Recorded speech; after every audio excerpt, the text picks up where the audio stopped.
Cyber attacks are destroying businesses every day. Protect your information with Firma IT Solutions. Cybersecurity isn't for everyone, especially those who like to keep their head in the ground and neglect protecting their client data. Side effects of cyber attack include identity theft, insomnia, ransomware, lawsuits from your clients, heavy regulatory fines, data loss, investigation by law enforcement, loss of appetite, panic attacks, loss of public trust, death of your business. Firma IT Solutions is your best option for managed IT and cybersecurity. Calling will cost you nothing. Not calling could cost you everything. Most often, if somebody calls us for IT support, they're tired of not getting a response from their current provider. I think being responsive is definitely one of the things that helps us to stand out. Amnet's been in business since 1998, and we are in the Hall of Fame for the Better Business Bureau's Excellence in Customer Service Award. We've been selected as the best IT support company by the readers of the Business Journal. We've been a Colorado company to watch, and we're also a finalist for the Gazette's Best Workplaces. We want to serve our clients like an IT department would serve a corporation and make those things easier, take away a lot of the hassle so that people can get back to doing the job that they're hired to do. Well, if someone would like to meet with us to determine if our services, our team, is a good fit to be partners with their team, they can certainly go to our website at amnet.net or give us a call at 719-442-6683. If you come visit us at Amnet, you'll meet our office dog, Ajax. He's always happy to greet. Candidates, when your name is called, just go ahead and come up to grab a seat, pick a seat, any seat. I'm missing a microphone. I'm missing one here. Sorry, I can't see that one from there. My mistake. All right, so Christopher Mitchell, come on up. Yemi Mobilade, Wayne Williams, Tom Strand, Tig Tigan, Andrew Dalby, Lojinos Gonzalez Jr., Daryl Glenn, Sally Clark, Callan Reese Rodenbaugh, Jim Miller, and Lawrence Martinez.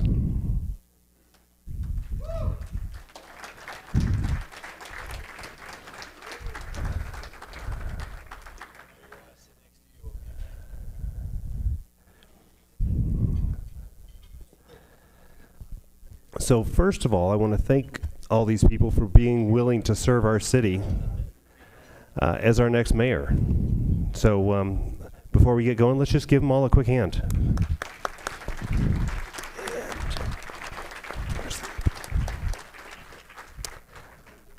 All right, so the way this is going to work, we've got a spinning wheel there, and the wheel's going to tell us who's going to take the first question. So,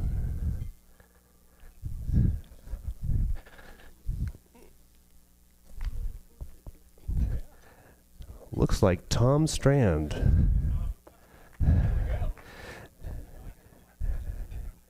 All right, and just to mix things up, everyone assumes we're going to go, the audience is left to right, but we're actually going to go, Tom, after your question, pass the mic to the right. My mute. So what's the first thing you'll change about the city budget? The first thing I would change, we've got a city budget. 8 years ago, it was about, $280 million in the general budget. Now it's $420 million in the 2023 general budget. The thing I would change is more focus needs to be made on public safety. More effort needs to be made in retaining and recruiting police officers. We currently have about 750 on an average day. We need about 850, and we need to retain the good ones that we have. I would actually, the mayor, Mayor Southers has done a great job with our reserve account. 8 years ago, it was 14% of the general budget. Today, it's 20%. I would use some of that now because I think we need it now for public safety on our highways and in our streets to make people feel safer. Okay. That's okay. Usually they blame me. Okay, Tom, Trevor? go ahead and pass the mic to your right. All right. What we really truly need to do by taking a look at the budget, we have to see what we're spending internally. We got to take a look at what we're paying people wages. It's incredible on the amount of money we spend there. Then we need to take a look at how we're giving out the bids to different companies.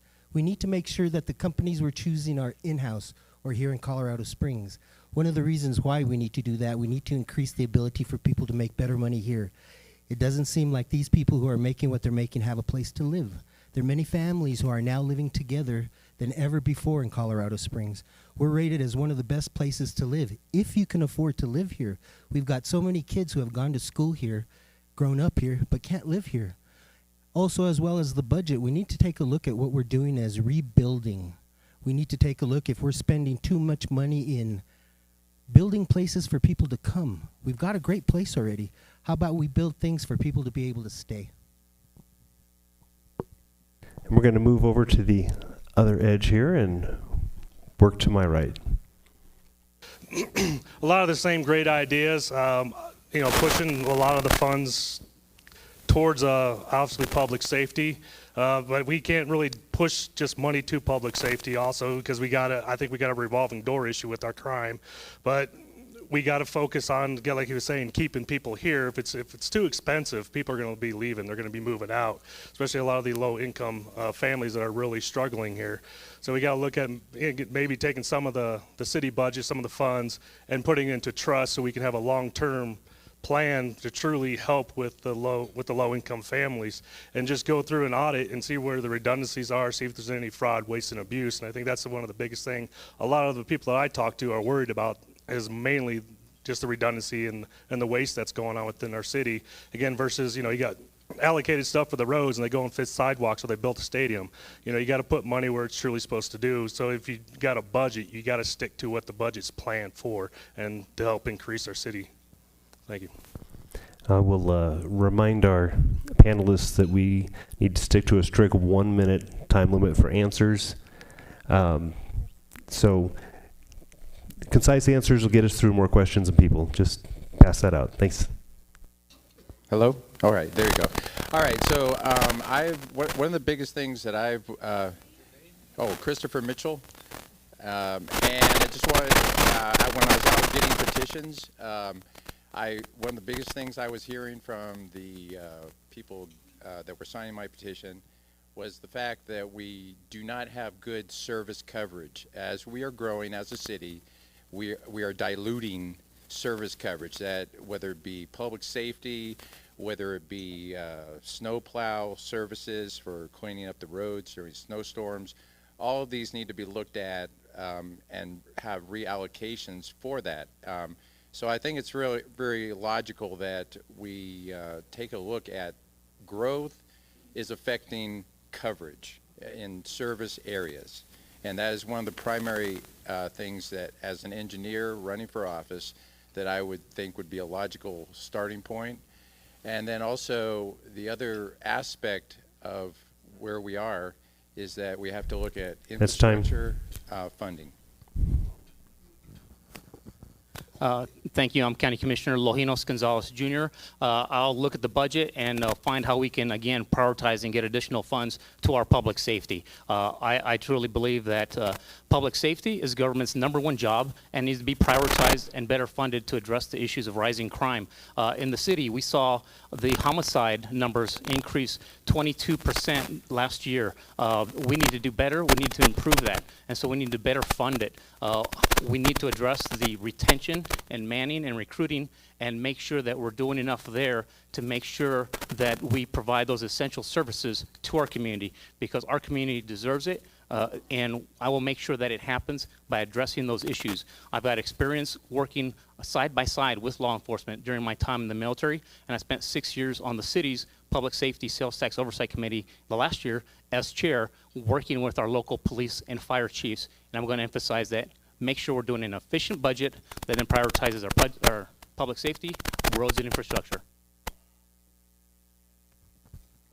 Question one more time, please. Sorry, we'll do like 8 people. Sure. That's fine. As mayor, what's the first thing you would change about the city budget? All right, I'm Jim Miller. I'm just a guy. The city budget, we need to make sure it's definitely efficient, definitely being spent where it's supposed to be spent, not being shifted around.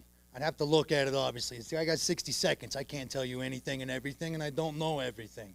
We'd have to look at it and double check and make sure everything's actually going where it's supposed to go. The bank of the people, that's everybody in the community, they fund it. They want to see that everything's going where it's supposed to go, whether it's police departments, roads, or any other services. We need to make sure everything's just going properly. This is my first debate. Thank you. I don't have enough time. I'm very underdressed. Okay. Good afternoon. Thank you for hosting this event. I appreciate it. My name is Wayne Williams. I currently serve on City Council. So let me tell you the changes we've been making in the budget. Each year we have added additional police, additional firefighters. Over the 4 years I've been on City Council, we've added 62 new police positions, 66 new firefighters, 3 new fire stations. I would continue those changes as part of the first budget I propose as Colorado Springs mayor, because I think it's absolutely critical we continue to prioritize public safety. It is the fundamental purpose of local government.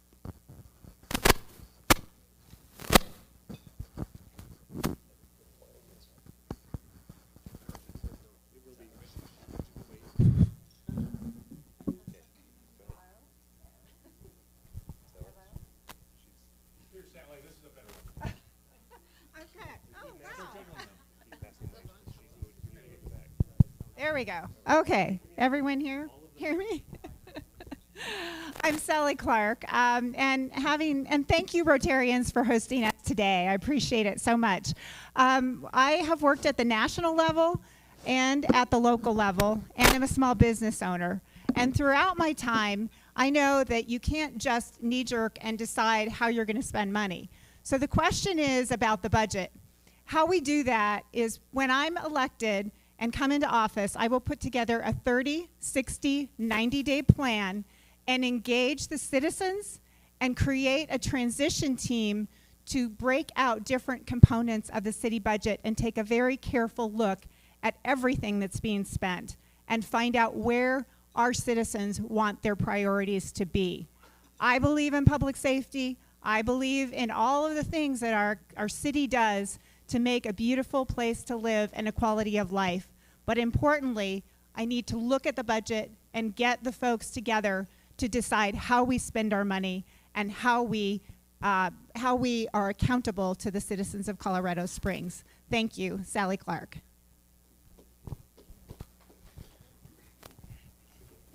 Good afternoon. My name is Yemi Mobolade, and I'm running for mayor. I love this city, and you should vote for me. With regards to the budget, here's the thing. I look around the room, and I see a lot of business leaders. I'm a business leader, too. There's no group, really, that understands what responsible fiscal management of a budget is than the people in this room. And that's the kind of accountability I will be bringing to the mayor's office, to include keeping the costs down, trimming the fat, ensuring that your priorities are reflected in the budget. President Reagan once said that one of the biggest advantage of him becoming governor of California, even though he was accused for not having any elected experience, was the fresh eyes he would bring in to the office. And that's what you can expect from me. Thank you. Hello, I'm Andrew Dalby. Like the last couple of candidates, I'm also a small business owner, but I'm also a native. I've been around for a long time, and I've seen some of the changes that have happened over the past couple of decades. Tom Strand said that he'd change the budget in terms of the public safety, as has been mentioned quite a bit. Obviously, the #1 issue facing the city is public safety, but it's not primarily an issue of funding that causes us to have some retention problems with our police officers. I went on a ride-along with some of our officers, and I'm not sure if anyone else has. They said that I was the only candidate who had chosen to do that. But a lot of what happens there is political leadership or lack thereof. Just recently, there was an incident in which a firefighter was involved, and then there resulted in death. And that's an unfortunate thing, but the city chose to save a few pennies by not supporting him in his criminal defense. When you throw your public servants under the bus, there's going to be some retention issues. Okay, My name is Daryl Glenn. I'm going to do exactly what every family is doing right now. There are families that are struggling right now, living paycheck to paycheck, and there are families that are scared about this community. My number one priority is to make Colorado Springs the safest city in the nation. I am absolutely going to restructure the budget along those lines and with that goal. We do not have a revenue problem, we have a reallocation issue. I am going to prioritize public safety. And I'm also going to identify areas of non-essential services, and those programs are going to be eliminated, and those dollars are going to be shifted to core services. We're going to allow the private sector to step up and fill those gaps, but when I'm done, we will all be rowing in the same direction. We will be designated as the safest city in the nation.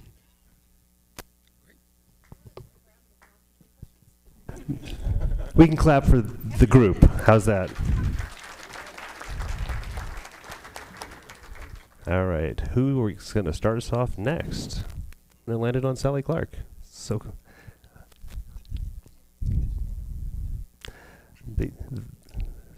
all right, Sally, tell us what Colorado Springs should do to address affordable housing.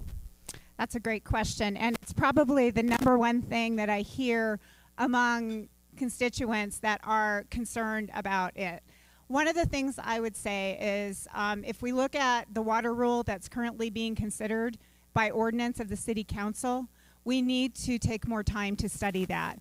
Making a knee-jerk reaction for an arbitrary percentage is not. We have to engage the county commissioners, the county, the city, the stakeholders to create a better understanding of how much water we really have.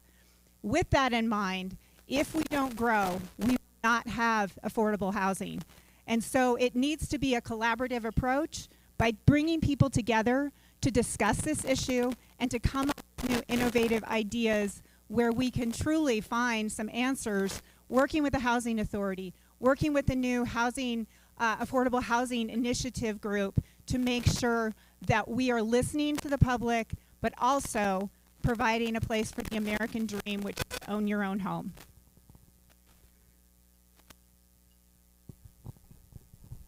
Friends, as an immigrant, a business owner, and a family man, I am the proud product of the American dream. And here's the thing, that dream is slipping away from many of our residents, especially in the area of housing. And selfishly, I want my kids to live in this city, and that dream is slipping away too. Here's the thing, there's a lot of efforts being done in the city, and many of you around this room, and I'm proud to support many of the efforts that are happening right now. But here's the opportunity that we have from the mayor's office, a coordinated effort around all public and private partnership. And that's where I believe the mayor's office can make the biggest difference. And with that, there are three things I'd like to accomplish. One is to appoint a chief housing officer that will help to bridge that public partnership, those efforts. Number two is to create a missing middle income gap funding that will support innovative housing so that we can actually provide housing for people that make between $50,000 to $100,000 a year. And the third one is the only thing government can do is to streamline the process and accelerate the speed to market. Thank you.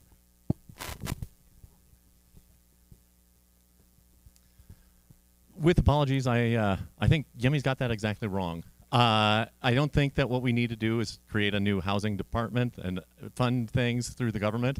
Again, we're entering what appears to be a recession. Adding new line items to the budget doesn't seem to be the right process. I myself have children who are becoming adults. I've got 6 kids, age 21 to 3, so there's a little bit of a range there. But I'd like them to be able to afford to live in the community and buy a house. But I also grew up poor, and I understand that sometimes the best of intentions lead to perverse outcomes, that additional regulations just drive up the cost. And rather than guaranteeing a certain minimum level of standard, what those regulations do is they price people out of the product entirely. And so I think the primary thing that we need to do is reduce the government's role. I'd like to see zoning changes to allow the missing middle, is what they call it, more dense housing that can be afforded by, or that's affordable to people who are lower income.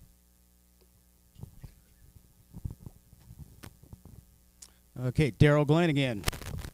The government needs to do two things. Number one, it needs to get out of the way. We need to allow people to maximize the use of their property, which means allowing people to have accessory dwelling units, allowing people to bring people into their homes. If you're really concerned about homelessness issues, allow people to bring them in their home. The other thing that we need to do is stop putting the hand on the scale. It is not the government's job to create affordability for housing. That is a market decision, and we need to make sure that we understand that. And we need to challenge the private sector. We need to challenge faith-based organizations to step up with this housing problem, but it is not the government's job to provide affordability. And sometimes people might have to move. Sorry to have to say that. That's a reality. Tough love there. It's good not to be first. I'm Tom Strand. I've been on city council now for 8 years, on the regional building department for 5 years, where I'm the chair of that organization. And there's not a meeting that I don't attend that affordable or attainable, and sometimes we're going back and forth, seems to be the topic. A lot of our nonprofits are involved with this. United Way is involved with this. We've got to focus on finding different kind of funding mechanisms. Our city, under Mayor Suthers, has worked to find 2,000 affordable houses a year. That's the goal. We need to double that, in my opinion, going forward. We can do that by funding operations. We can do that by having homes that are a little bit smaller. You know, we can even find units in our rental apartments that aren't $2,000 a month, but maybe down to $1,200 or $1,300 again. But it is a critical element that I think the mayor and city council has to focus on going forward in 2023 to make people, especially young people and people that are firefighters and police officers, feel comfortable here. Thanks. Lawrence Joseph Martinez, Mr. Darby. I've been on patrol for 17 years with multiple police agencies. I patrolled in Denver, Santa Clara, California. I patrolled here with the El Paso County Sheriff's Office, with the city. I've gone to cities with crime so high because there was no housing for their people. We need to make sure for every developer that comes in and builds a $20 million apartment, which they're going to make $1 million to $1 billion on, they be required to build affordable housing. We need to be able to keep structured. Middle income and lower income are the highest payers in taxes. So we need to make sure where they're able to stay. So we don't need to have more committees. We don't need to hire more people. We just make sure we need to be fair with everyone that's here.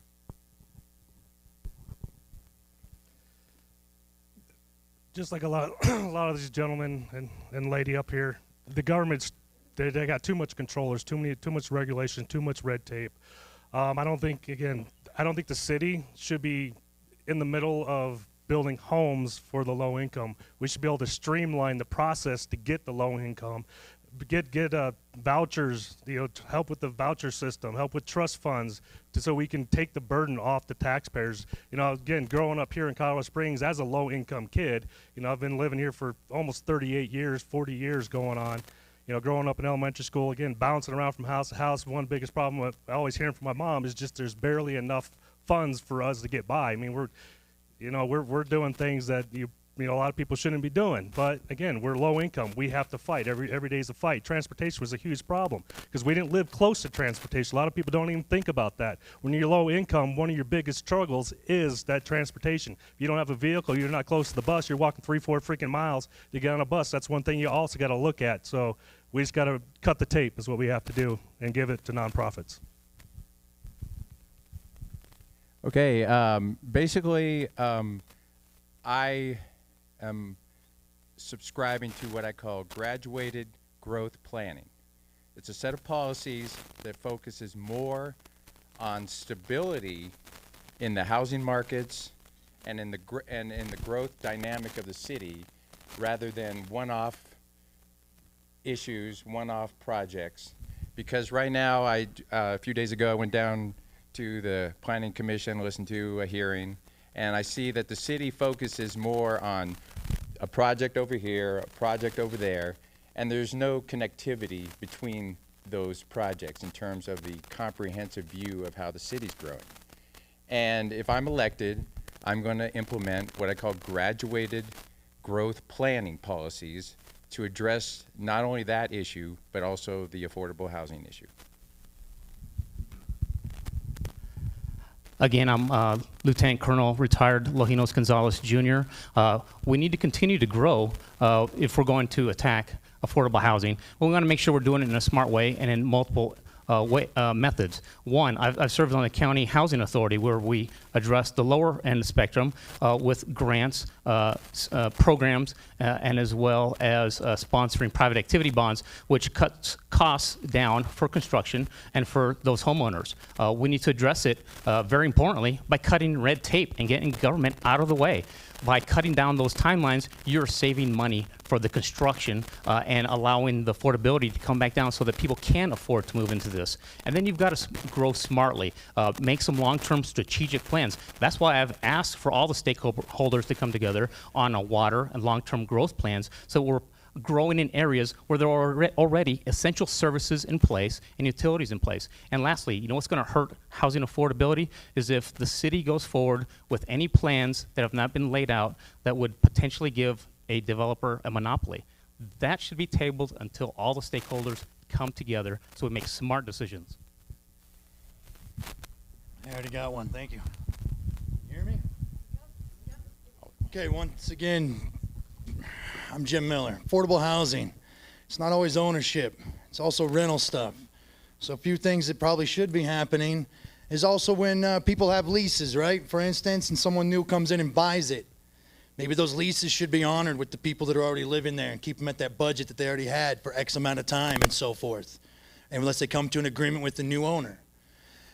With a lot of structures, if you own your property, you should be able to put a granny flat, a tiny home, a Conex home, allow an RV or a trailer.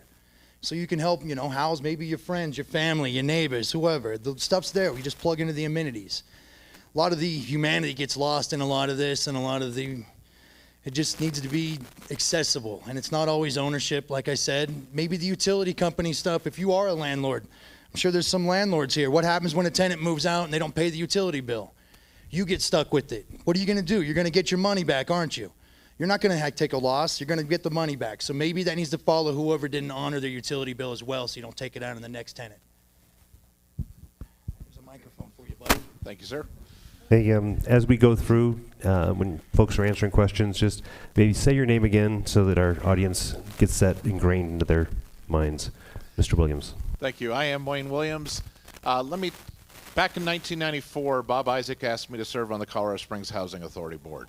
So I've been involved in these issues for a number of years. So let me tell you what I've done now that I serve on City Council and chair the Utilities Board. First, on the Utilities Board, we established a fund of $2 million to cover the tap fees, the utility connection fees for affordable and attainable housing.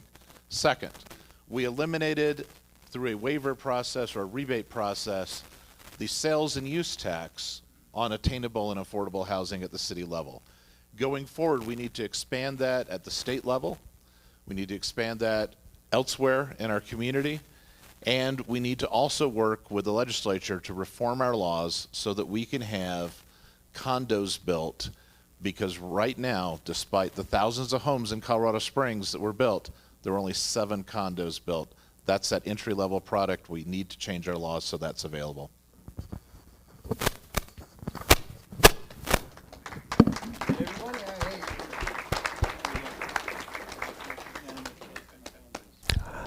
We've talked about affordable housing, but how should the mayor's office address homelessness? So yeah, obviously homelessness is one of the other big issues that people talk about. So public safety, homelessness, the roads, those are the questions that people ask when I go out and about and I talk to people. So the issue that we need to remember is that homelessness is not a supply issue in Colorado Springs. There are more beds available in the rescue mission than there are homeless people on the street. So anyone who's on the street is there by choice. Now, they're there through mental health issues, drug addiction, or just an unwillingness to abide by rules. And so we need to get those people the help that they need if they're willing to accept that help. If they're unwilling to accept that help, then we need to encourage them to do so. Unfortunately, there is some time for a little tough love in that case. So we have ordinances against public intoxication and public camping and occupation of medians, littering. Again, when I went with right along with the police officers, that was a lot of what we did, was dealt with homelessness. So we need to enforce the laws that we have to encourage people to take advantage of the opportunities and the resources that are available to them. Daryl Glenn. First thing we need to do is recognize that homelessness is a community issue, not a law enforcement issue. We need to treat it as such. And I'm going to be challenging nonprofits, faith-based organizations, private employers to get involved, and it goes hand in hand with my affordable housing issue, is that you can actually help provide housing for people that are homeless that want to be housed. It's not always the government's job to provide that housing. I think it's extremely important that we recognize and say, living out in the street is unacceptable as a community standard. If people need help, we need to get them help. But if they need a place to be able to go, maybe they don't want to stay here, then we can actually provide them with assistance and help them move out to a different place. We're going to do that.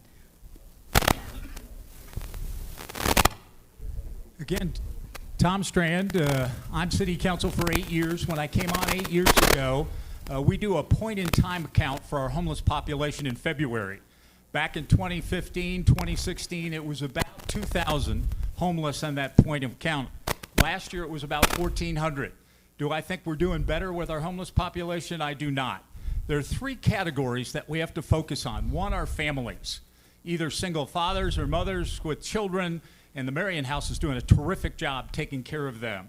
The other group are members, and some of them are military that are retired or separated, who have either substance abuse or they have mental health issues, and they're being dealt with, I think, very much by people like Mount Carmel that deals with them, and even Springs Rescue Mission. There is a third group, I think, that just wants to kind of live out there. We need to hold them accountable. I think we need to enforce our laws that we've got in terms of where they can camp, and we've got to be stricter in that area. Lawrence Joseph Martinez, 17 years with the El Pomar Foundation. We got to study homelessness quite clearly. What we truly need to do is we need to stop having so many homeless centers here. Homelessness is a business in Colorado Springs. When you have CEOs making $140,000 a year, they're not about to give that up. What we truly need to do is go out east, start a campus there, have those who wish to go out there to become educated and housed. We set up a transportation system so they have a way coming in and going out. We also need to trim down what they do. When I patrolled in Denver, if you were intoxicated, you could not get a bed. Here in Colorado Springs, the Springs Rescue Mission received $3 million to allow those who are intoxicated, drugs or alcohol, still got a bed. We need to enforce the situation in which get a job. We have jobs. Get better housing. We can do that. But we must care for them because a lot of these families are living in cars with children. So get the nonprofits out. Let's do what we need to do and incentivize the ability to build.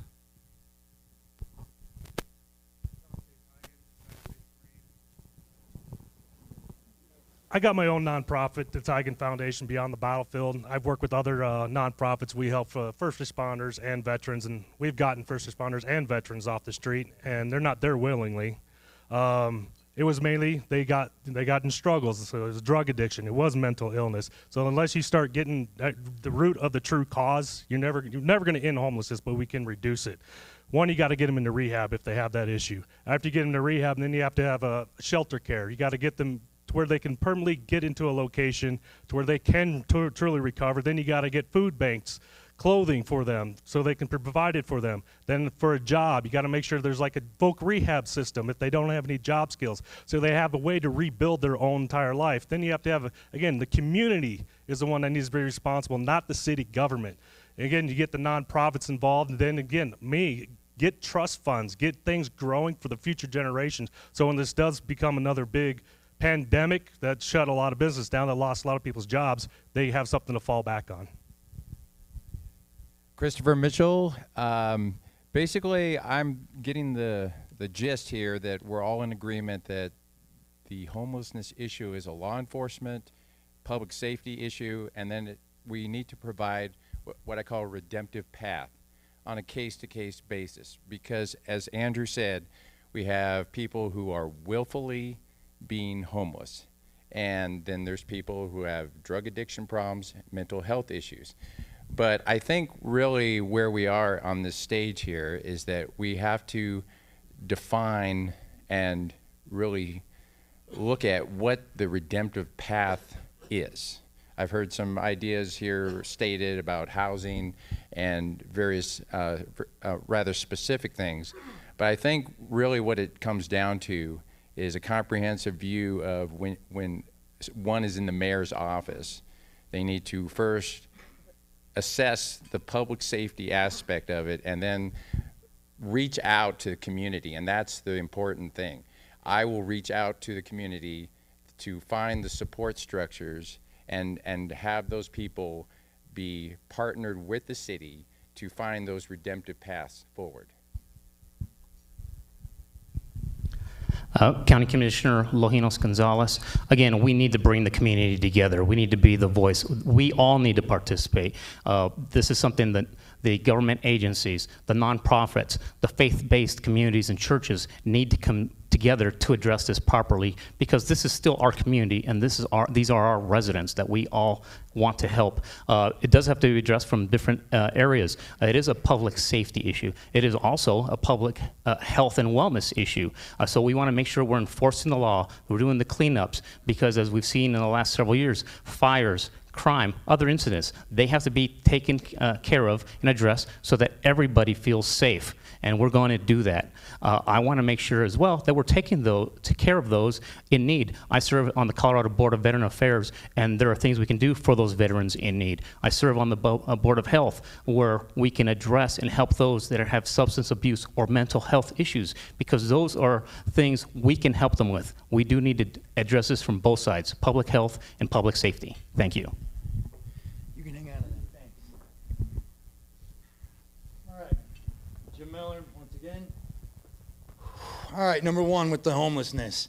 We got to keep the humanity into it, right? Everybody's just people. Something that nobody else looks at is releasing the pedophiles, the rapists, violent criminals, and allowing them to be out and be homeless. And that's not really very smart, is it? We probably should stop doing that. That'd be a good idea. Nobody thinks about that.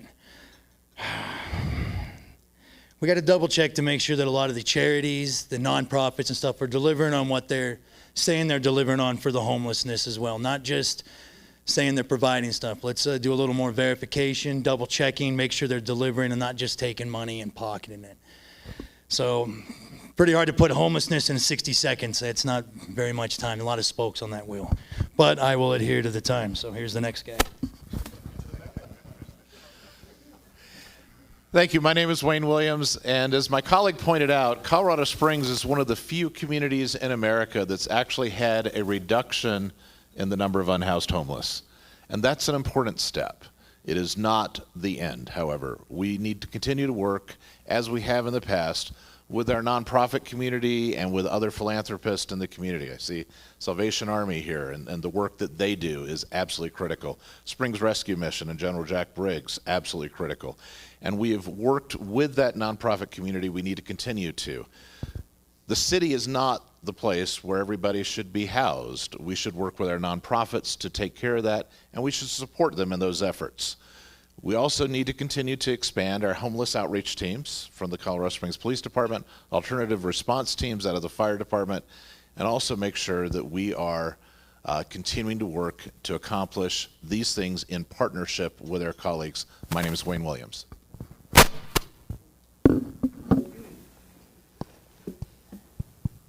Okay, I think it's on. Sally Clark, and I think there's three components to this that need to be addressed. First, we need to be tough. Second, we need to be compassionate. And third, we need to be innovative. And what I mean by that is the tough piece is to enforce the ordinances that exist. We have several folks up here who are on city council now. Why are we not enforcing those ordinances? Number two, as we believe to be compassionate, it is important that people are looked at as people. Third, innovative. Other cities are doing it better. Why? And how can we emulate what they're doing to be able to bring the perfect model here? By being the convener. Let's not forget the sheriff runs the largest mental health facility in this county. And that is an important piece of the public safety, the hospitals, all of the nonprofits. And as mayor, I will convene a discussion and we will look for those innovative solutions. Thank you. Yemi for mayor. I've done about 60 meet and greets across the city and counting, and I keep hearing from residents that we need to compassionately care for our homeless residents. And at the same time, we have to balance that compassion with our concerns around public safety. Friends, during my time doing a ride-along with police and fire department, I'll tell you that over half of our calls were connected to substance abuse and homelessness. The Colorado Coalition for Homelessness has estimated that about 71% of our homelessness is connected to mental health illnesses.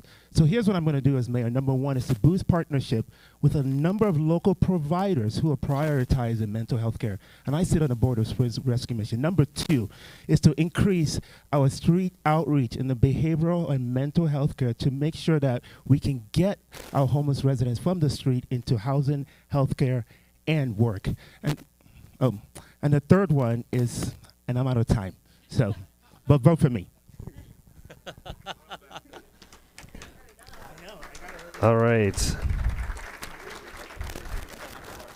We're now going to go to our speed round. Panelists, you will get a question that will warrant a one-word answer. So, to start us off, our topics are on the right, our panelists are on the left. Daryl Glenn, on Olympic City, USA, your question is, what's your favorite Olympic competition? Weightlifting. Okay. Pass the mic. Daryl Glenn.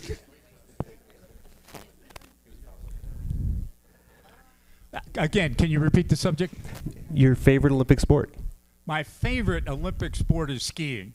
And I think That's it. Perfect for what we're doing here. Skiing. Please sit. Yeah. Oh, sorry, Lawrence. Lawrence Joseph Martinez. Martial arts.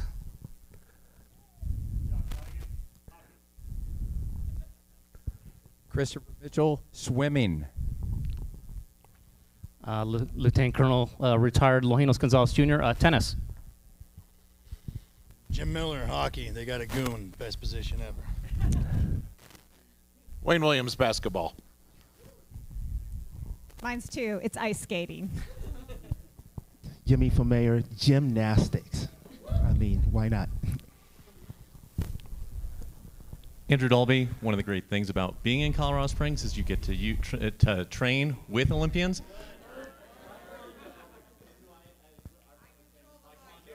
With Olympian.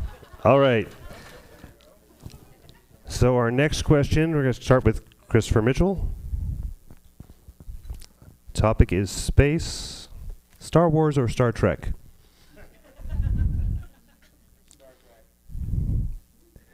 Star Trek. Lojinos Gonzalez Jr., Star Trek. Original. Jim Miller, Star Wars, Darth Vader's awesome. Wayne Williams, may the force be with you, Star Wars. Sally Clark, it's Star Trek. Go, Captain Janeway. Star Wars. I'm with Lojinos on this one. The 1977 Star Wars. Andrew Dolby. Daryl Glenn, Star Wars. I'm going to go with Star Trek. I enjoy that show. Lawrence Joseph Martinez, Star Wars.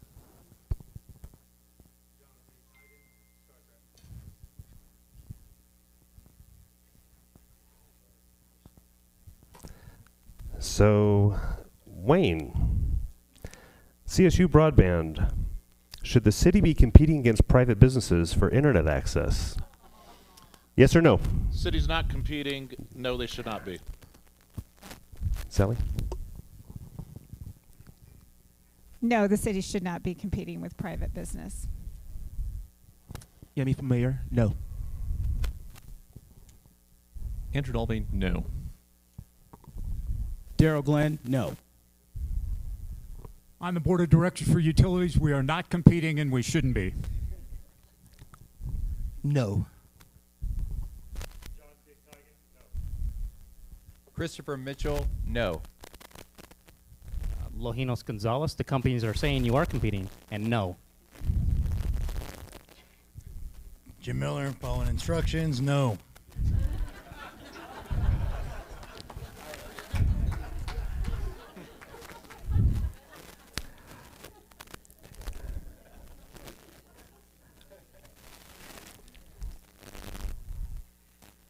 All right, Tig, your question's going to be on Tabor. Should we keep, reform, or abandon Tabor?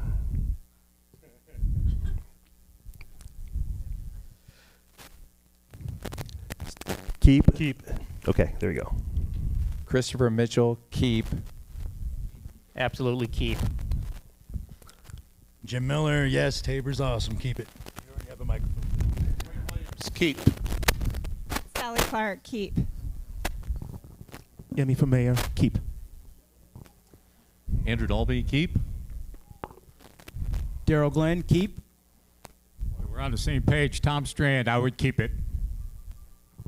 Lawrence Joseph Martinez, I would keep Tabor as well. Lawrence, go ahead and hold on to that microphone. And what is your favorite Colorado activity? Hiking. I love to hike too. Tom Strand. Go ahead. Christopher Mitchell, hiking with my dog. County Commissioner Gonzalez, fishing. Jim Miller, watching the local college hockey team. Wayne Williams, visiting with people around the state of Colorado. Sally Clark, hiking on our great trails. Yemi for mayor, trail running. Andrew Dolby, anything outdoors? Daryl Glenn, running. I get a second shot, Red Rock, hiking.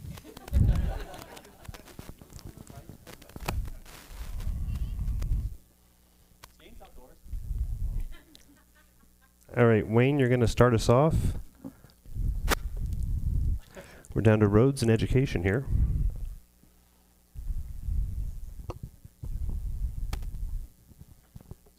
So Wayne, should 2C be permanent? 2C should be renewed on a regular basis. Sally Clark, it should not just be continuous. It should be asked to the voters whether they want to continue it or not based on prioritization of roads. Yemi for mayor, I do support 2C on the ballot, and I think you should all vote for it.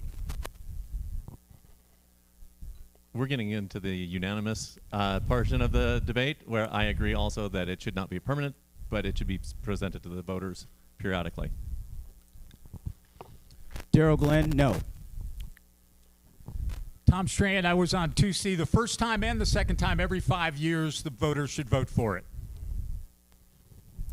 We should keep 2C. A lot of families, there's where they go out to meet with each other. There's where strangers become friends. Our parks are representative of us. Okay. Christopher Mitchell, renewed with voter approval. Lojinos Gonzalez Jr. should keep coming back to the voters. Jim Miller, no, there's already a budget for maintaining the roads. It should be adhered.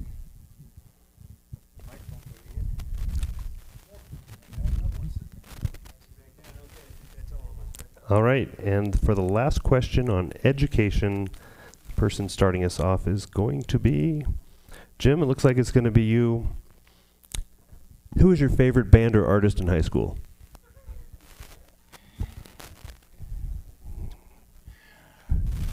It's a tie between the Misfits and Rancid. I like punk music. Wayne Williams, the Beach came to the mall, I loved the Beach Boys. Me, I was an Eric Clapton girl. Thank you. Emmy for mayor, the 90s, greatest music era of all. Okay, this is not unanimous part. It's the 80s. I'm a little bit of a metalhead, so Bon Jovi was my favorite in high school. Daryl Glenn, Michael Jackson. Hee-hee. Tom Strand, one of the oldest in the room, the Bee Gees. Lawrence Joseph Martinez, AC/DC. John Tigtigan, Metallica. Christopher Mitchell, Pat Benatar. Lojinos Gonzalez Jr., I'd go with Bon Jovi as well. I already answered. I just had the microphone again. All right, we'll give it back to Lojinos. He's the only one who didn't get hit on the wheel here. And we're finished with that portion, and we're just going to do closing remarks. And if you guys can keep it to about 50 seconds, that would be awesome. Closing remarks, go ahead. Yeah, I'm Lojinos Gonzalez Jr., asking for your vote. I believe I've got the experience and leadership and values that matches our community, and so I'm asking for people's support. I'm a retired Air Force officer, Air Force Academy graduate, current county commissioner, I was a school teacher, and a businessman, and so I believe I have the broad background that matches this community's values. I'm going to prioritize our public safety, our roads and infrastructure, and making sure that we take care of those long-term growth and water concerns, and I'm going to make sure that we keep our taxes low, because I am not going to add any more burdens to our local taxpayers and ratepayers, because I think we can get things done at the city without raising your taxes anymore. Thank you. And again, GonzalezForMayor.com. Ask for your vote. Lojinos Gonzalez Jr. for mayor. It's good. I like it. Okay, I'm sorry, very nervous. First off, Jim Miller, I apologize for my attire. I just got done working. I raced over here. I can tell I'm underdressed. This is a job interview. Obviously, I was dressed for a different job. Let's not lie about it. I have a lot more jobs to do when I leave for this and work, okay? Look, the Bank of the People's funding a lot of stuff, and a lot of things aren't being done. We need to just make sure everything is done, everything's being adhered. We're all people. We got to keep the humanity in a lot of this stuff. Keep it going. Be people. Remember, we don't have to be friends to be neighbors. We're not all going to agree. Look, it's our city. We make it better. Laws, rules, fees, fines, and taxes do not improve things. We do just by having better standards. Once again, I'm just a guy, so thank you. And here's the next guy that already has his microphone. Thank you again to the Rotary Club for hosting it.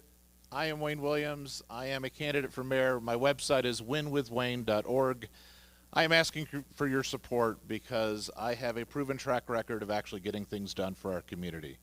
Whether it's addressing our roads through the creation of the Pikes Peak RTA, whether it's addressing our water issues through the requirement that we actually have enough water before we add more to our city. These are critical issues that face our community that I've led on. I would ask your support in going forward with an emphasis on public safety, as I talked about, adding police and firefighters, infrastructure and roads, and ensuring the economic vitality of our city. I'm Wayne Williams. I'd appreciate your support. I'm Sally Clark, and a candidate for Colorado Springs mayor. I have unique qualifications. I'm a small business owner. I accidentally got into government by saving a local fire station, Fire Station 3.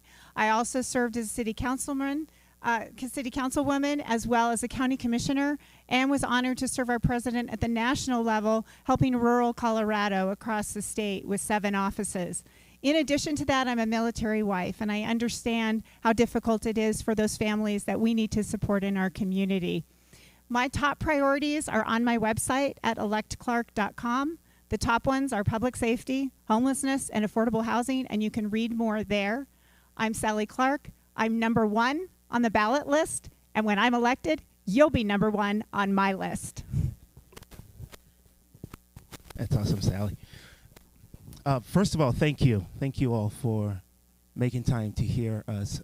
Trevor, thank you. Friends, this April, you have a choice to make.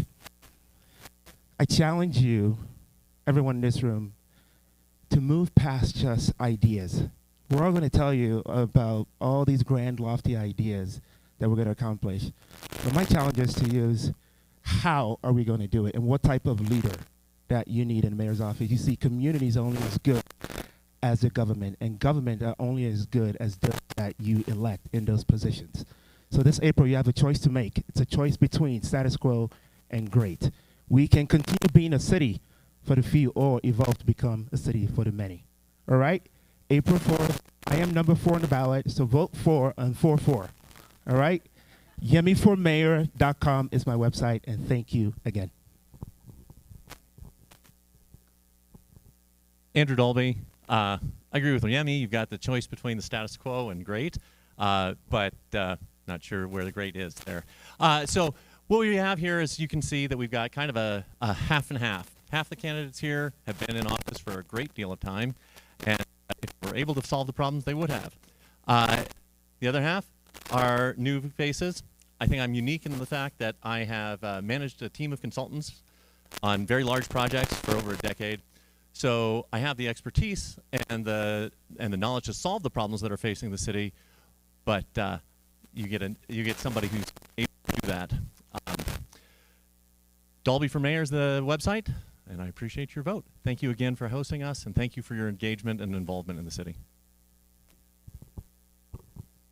I too want to say thank you. I'm Daryl Glenn. I'm an unapologetic Christian, constitutional, conservative, pro-life, Second Amendment loving veteran. My goal is to make Colorado Springs the safest city in the nation. I want to be very clear. I consider all of you a member of my family. I just have a better tan than some of you. But I want to make sure people know that when you come here, we're going to make sure that you're safe, because there will be a renewed emphasis on if you break the law, you will be arrested. I want to make sure that you understand that we do not have a revenue problem. We have a resource allocation issue. And I'm going to streamline our budget and reallocate those resources away from non-essential services and invest those into our core services. And the last thing I'm going to do is I'm going to make sure that the government has the smallest footprint in your life. I want to make sure you're able to preserve and live your American dream, being able to have your business interests, property interests, and your individual freedoms. Daryl Glenn for Colorado. Thanks, Daryl. Well, Trevor and everybody, I want to thank you. This is our first debate of the 12 that are up here. I'm Tom Strand. I got here in the 70s at Pete Field when it was Pete Field. I had a 30-year career in the Air Force as a JAG. I'm a lawyer. After I retired, I came back to the place that I enjoyed the most after 17 PCS permanent change of station moves to the place that I really fell in love with in the 70s. And so I've been back here now for about 18 years. Since I've been back, I've served on the District 11 School Board as the president for 5 years, and then took a little time off and was elected in 15 and 19 to City Council, where I am currently the president. I have served on City Council and the Board of Directors for Utilities as the chair and vice chair of the Board of Utilities, the pro tem at City Council, and now president. I've been in leadership positions. I'm ready to step into the mayoral position without missing a beat. I'm up to speed on all of the issues. I'm number 8 on the ballot. 8 is great. And I appreciate your support, and thanks for leading us off into this debate and forum season. Lawrence Joseph Martinez. God bless America, the greatest place to live. It's a place in which we can all get together and have discussions like this. And Andrew was right. Our lifetime politicians have 68 years of service, but yet we're still facing the same problems. What we truly need to do is look outside the box. We need to take innovation in everything we do. We need to trim the budget. We need to see what we're doing. We need to make sure everybody has a place to stay and live. God gave us the right to exist. The Constitution gave us the right to exist as free Americans. We need to be able to take that pen, make that mark, make sure we're making the mark for the right person. So thank you all for being here, and God bless you all.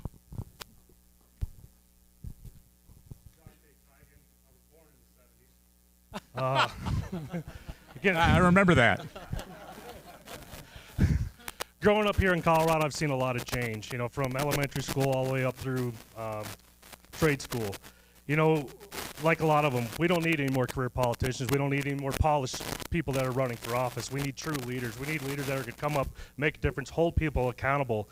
The integrity of our nation is really at stake. What they did to us, even people that are sitting up here during 2020, during the COVID, shut our businesses down and used our health department as a police force, arresting parents that are taking their kids to the park, that's an overreach of power.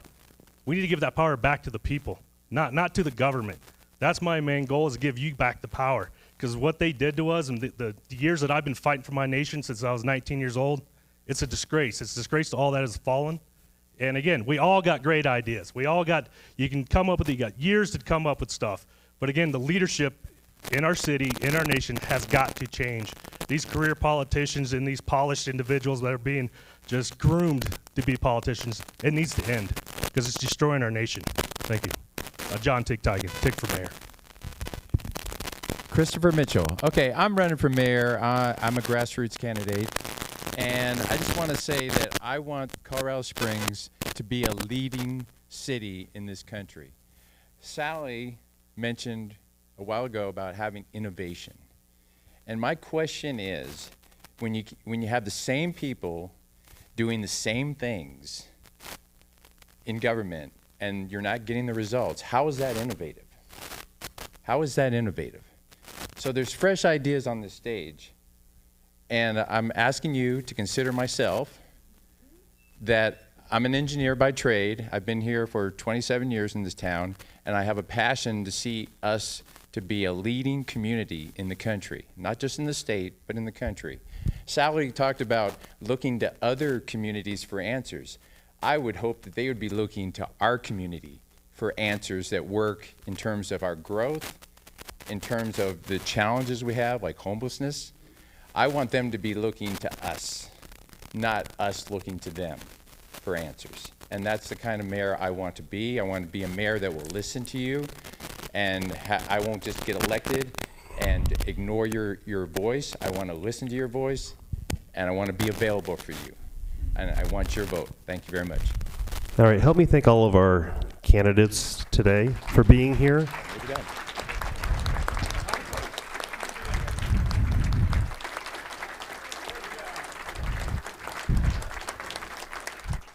Most often, if somebody calls us for IT support, they're tired of not getting response from their current provider. I think being responsive is definitely one of the things that helps us to stand out. Amnet's been in business since 1998, and we are in the Hall of Fame for the Better Business Bureau's Excellence in Customer Service Award. We've been selected as the best IT support company by the readers of the Business Journal. We've been a Colorado company to watch, and we're also a finalist for the Gazette's Best Workplaces. We want to serve our clients like an IT department would serve a corporation, and make those things easier, take away a lot of the hassle so that people can get back to doing the job that they're hired to do. Well, if someone would like to meet with us to determine if our services, our team, is a good fit to be partners with their team, they can certainly go to our website at amnet.net or give us a call at 719-442-6683. If you come visit us at Amnet, you'll meet our office dog, Ajax. He's always happy to greet.